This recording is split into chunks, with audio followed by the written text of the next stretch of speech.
Hello दोस्तों, आपका बहुत बहुत स्वागत है हमारे यूट्यूब चैनल ABM लॉ में।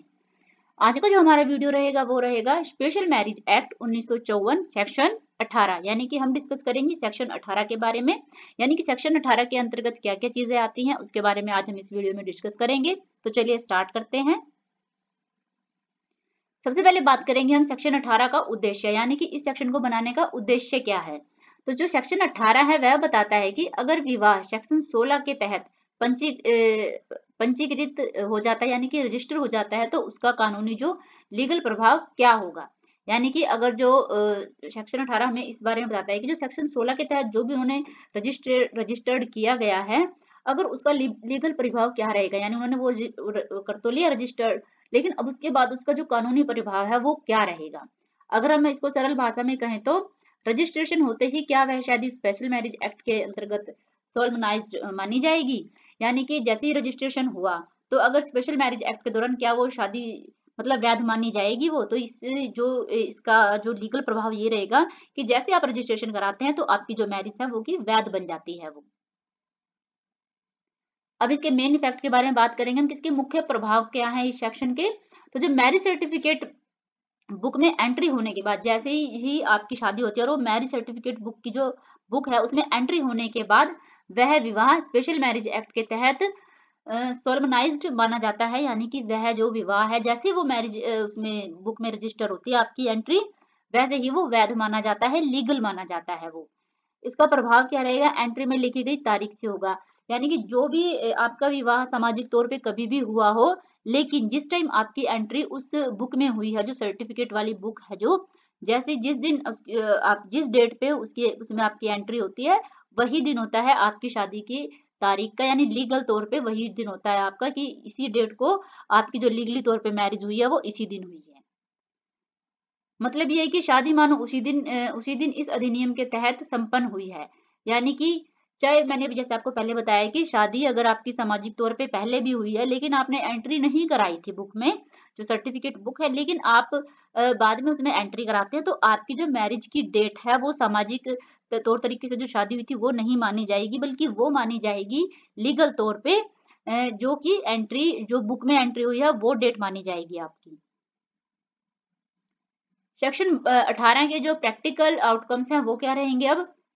मतलब इसके आउटकम क्या आते हैं जो सेक्शन 18 है, पति पत्नी को वही अधिकार और दायित्व मिलते हैं जो एक्ट के तहत सोलमनाइज्ड मैरिजेस को मिलते हैं। यानी कि इस एक्ट के अंतर्गत अगर कोई भी पति पत्नी बनते हैं, शादी करते हैं, तो उनको वो सभी राइट्स मिलते हैं जो कि एक वैध शादी में मिलते हैं, एक लीगल मैरिज में मिलते हैं। तो इसके राइट्स भी जो अधिकार भी होंगे और जो दायित्व भी होंगे, मेंटेनेंस वगैरह होती है, जो भी रिस्पॉन्सिबिलिटीज है, राइट्स हैं, वो सब ही हमें जो एक वैध मैरिज में मिलते हैं वो भी इसमें मिलते हैं। बच्चों पर भी इसका असर होता है। विवाह से जन्मे जो बच्चे हैं वो वैध माने जाते हैं। यानी कि अगर कोई इस एक्ट के तहत शादी करता है तो जब उनके बच्चे होते हैं तो वो भी जो है लीगल माने जाते हैं, लेजिटिमेट माने जाते हैं। यह सर्टिफिकेट भविष्य में लीगल एविडेंस की तरह काम करता है। जब आपका जो है बुक में आपका जो रजिस्टर हो जाता है, जो रजिस्ट्रेशन बुक है जो मैरिज की, अगर उसमें आपका बुक नाम नोट हो गया है, आपका विवाह उसमें आ गया है, तो जो ये आप उसके बाद वो आपको एक सर्टिफिकेट देते हैं और जो सर्टिफिकेट होता है यह एक लीगल एविडेंस माना जाता है, ये साक्ष्य माना जाता है, आप इसको इस्तेमाल कर सकते हैं कभी भी। ये इस बात का प्रूफ होता है कि अब आप दोनों शादीशुदा हैं और इस बात को कोई भी झुठला नहीं सकता। Before versus after registration effect, यानी रजिस्ट्रेशन से पहले क्या की बात करेंगे हम, पहले क्या होता है शादी का, और बाद में क्या होता है जो रजिस्ट्रेशन है उसके बाद क्या होता है। तो जो इसके प्रभाव है उसके बारे में बात करेंगे हम। तो सबसे पहले हमने बात किया है पहलू की। पहलू क्या है, कानूनी स्थिति, अधिकार, बच्चों की स्थिति और भविष्य में विवाद। ये जो हमारे टॉपिक रहेंगे कि इनका क्या क्या इफेक्ट पड़ेगा रजिस्ट्रेशन से पहले और रजिस्ट्रेशन के बाद। तो पहले हमारा रजिस्ट्रेशन से पहले इधर है और रजिस्ट्रेशन के बाद हमने इस कॉलम में बताया गया। तो जो कानूनी स्थिति क्या रहेगी इसमें, जो रजिस्ट्रेशन है उससे पहले प्रूफ कमजोर है, सिर्फ सेरेमनी या गवाह पर निर्भर है। यानी कि अगर आपने रजिस्ट्रेशन नहीं करवाया है उससे पहले जो प्रूफ रहेंगे वो आपके कमजोर रहेंगे, सिर्फ सेरेमनी की फोटोज वगैरह होंगी, आप पे कुछ गवाह होंगे, तो ये कमजोर माने जाते हैं काफी। अगर आप रजिस्ट्रेशन करा लेते हैं उसके बाद की स्थिति क्या रहेगी, उसमें जो सर्टिफिकेट होता है वो पक्का लीगल एविडेंस होता है, क्योंकि वो आपको सर्टिफिकेट दे देते हैं, मैरिज सर्टिफिकेट मिलता है आपको। तो वो है जो लीगल एविडेंस माना जाता है, लीगल प्रूफ माना जाता है आपकी मैरिज का। अब हम बात करेंगे इसके अधिकार की, यानी इसमें अधिकार क्या क्या मिलते हैं। जो स्पाउस राइट्स को साबित करना कठिन हो जाता है, यानी जिसमें स्पाउस के राइट्स हैं उनको साबित करना कठिन हो जाता है रजिस्ट्रेशन से पहले। और अगर आपने जो रजिस्ट्रेशन है वो करा लिया है तो उसके बाद जो प्रॉपर्टी है, मेंटेनेंस है, जो सक्सेशन राइट्स के तहत सुरक्षित है। जो भी आपकी प्रॉपर्टी एक्ट है, मेंटेनेंस वगैरह है, अगर आपके पास मैरिज सर्टिफिकेट है, लीगल एविडेंस है वो, तो फिर आप इन मेंटेनेंस के लिए और किसी भी चीज के लिए कोर्ट में अपील कर सकते हैं। बच्चों की स्थिति क्या रहेगी, अगर आपने रजिस्ट्रेशन नहीं करवाया है उस टाइम पे कभी लेजिटिमेट जो लेजिटिमेसी है उस पर सवाल उठते हैं, यानी कि शादी तो कर ली है समाज के उससे, लेकिन कभी कभी इसमें जो है लेजिटिमेसी है जो बच्चे की कि ये वैध है या नहीं, उस पर सवाल उठ सकते हैं।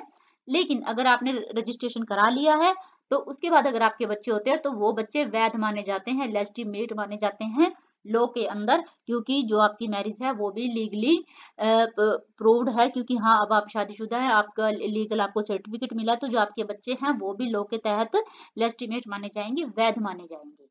भविष्य में विवाद, इसमें भविष्य में विवाद की बात करेंगे हम। कोर्ट में एक्स्ट्रा प्रूफ देना होता है, अगर भविष्य में फ्यूचर में कोई विवाद हो जाता है मैरिज को लेके, तो अगर आप रजिस्ट्रेशन नहीं कराते हैं तो आपको एक्स्ट्रा प्रूफ देने होते हैं। आपको प्रूफ देने होते हैं कि क्या शादी हुई थी, फोटोज वगैरह 100 चीजें होती है, आपको प्रूफ देना पड़ेगा कि हाँ मैरिज हुई थी। लेकिन अगर आप रजिस्ट्रेशन करा लेते हैं तो जो आपका सर्टिफिकेट है वो सीधे ही मान्य है, मतलब कोई और आपको डॉक्यूमेंट्स कुछ सबमिट कराने की जरूरत नहीं है, सिर्फ आप कहेंगे कि हमारा ये मैरिज सर्टिफिकेट है और यही वही सबूत के तौर पे, बस उसके बाद आपको कुछ देने की जरूरत नहीं है, बस कोर्ट मान लेगी कि आपने शादी की थी। सेक्शन 18 का महत्व क्या है, अब हम बात करेंगे इसकी इंपॉर्टेंस की कि किसकी क्या इंपॉर्टेंस है। जो सेक्शन 18 है इसमें जो मैरिज सर्टिफिकेट बुक है में एंट्री होना विवाह की अंतिम और वैध पहचान है, यानी कि अगर आपकी मैरिज जो है वो मैरिज सर्टिफिकेट बुक में आपकी एंट्री हो जाती है, उसमें आपका नाम लिखा जाता है, तो इसका मतलब ये है कि यह आपका जो विवाह है वो अब वैध माना जाएगा, लीगल माना जाएगा। समाज और कानून दोनों के लिए यह शादी अब स्पेशल मैरिज एक्ट के अंतर्गत सोलमनाइज्ड है, यानी कि अगर कानून की बात करें हम और समाज की बात करें हम, तो दोनों ही तौर पे जो यह शादी है यह स्पेशल मैरिज एक्ट के अंतर वैध मानी जाएगी, यानी कि लीगल मानी जाएगी। चाहे आपने अगर आप सामाजिक तौर पे मैरिज करते हैं सिर्फ और रजिस्ट्रेशन नहीं करवाते हैं तो फिर आपकी जो शादी है वो कानूनी तौर पर वैध नहीं मानी जाती, लेकिन ये क्या प्रूफ वगैरह आपको बहुत देने पड़ते हैं तब कहीं जाके वैध मानी जाती है। लेकिन अगर आप रजिस्ट्रेशन करा लेते हैं तो आपकी शादी वैध मानी जाएगी, सामाजिक तौर पर भी और कानूनी तौर पर। इसमें जो होता है डिवोर्स, सक्सेशन और मेंटेनेंस, एडोप्शन, गार्जियनशिप, सभी मामले में यह सर्टिफिकेट डिसिसिव है, यानी कि जो भी डाइवोर्स का, सक्सेशन का, मेंटेनेंस है, सभी उसमें जो ये सर्टिफिकेट है ये बहुत ही इंपॉर्टेंट रोल प्ले करता है। सब अब बस आप ये दिखा दीजिए, उसके बाद आपको कोई चीज दिखाने की जरूरत है ही नहीं है। अब हम एग्जाम्पल देखते हैं इसका। मान लीजिए ए और बी ने 2010 में एक मंदिर में शादी की, यानी कि ए लड़का है और बी लड़की है, तो इन्होंने दोनों ने 2010 में मंदिर में शादी की। 2012 में इन्होंने सेक्शन 15 की शर्तें पूरी करके मैरिज ऑफिसर से रजिस्ट्रेशन करवाया, यानी कि 2000 जो सेक्शन 15 है उसकी जो सारी शर्तें इन्होंने पूरी की, उसके बाद इन्होंने मैरिज ऑफिसर से जो मैरिज का था अपना रजिस्ट्रेशन करवा लिया इन्होंने। अब मैरिज सर्टिफिकेट बुक में एंट्री 15 मार्च 2012 को हुई है, यानी शादी तो इनकी 2010 में हो गई थी मंदिर में, लेकिन जो इनका रजिस्ट्रेशन था, जो इनकी बुक है उसमें एंट्री हुई 15 मार्च 2012 को। तो अब इसका क्या रहेगा, यानी इन दोनों में से कौन सी डेट मानी जाएगी अब शादी की, क्योंकि 2010 में तो शादी कर चुके हैं ये, लेकिन उन्हें 2012 में इनकी एंट्री हुई है। तो अब देखेंगे अब यह शादी एक्ट के तहत सोलमनाइज मानी जाएगी 15 मार्च 2012 से, यानी कि अब जो लीगली तौर पे इनकी मैरिज है वैध मानी जाएगी कब की, 15 मार्च 2012 से, क्योंकि इन्होंने रजिस्ट्रेशन है जो कि 15 मार्च 2012 में करवाया है, इसलिए यही शादी की डेट इनकी मानी जाएगी। अब इसी के तहत हर चीज होगी, मेंटेनेंस जो भी है, इनको राइट्स जो भी चीज है इनकी इसी की डेट के तहत इनको मिलेगी। Thank you. अगर आपको हमारी वीडियो पसंद आई है तो प्लीज हमारी वीडियो को लाइक करें, शेयर करें और हमारे चैनल को सब्सक्राइब तो जरूर करें। अगर आपकी लॉ से रिलेटेड कोई भी क्यूरी है, क्वेश्चन है, तो आप हमसे पूछ सकते हैं।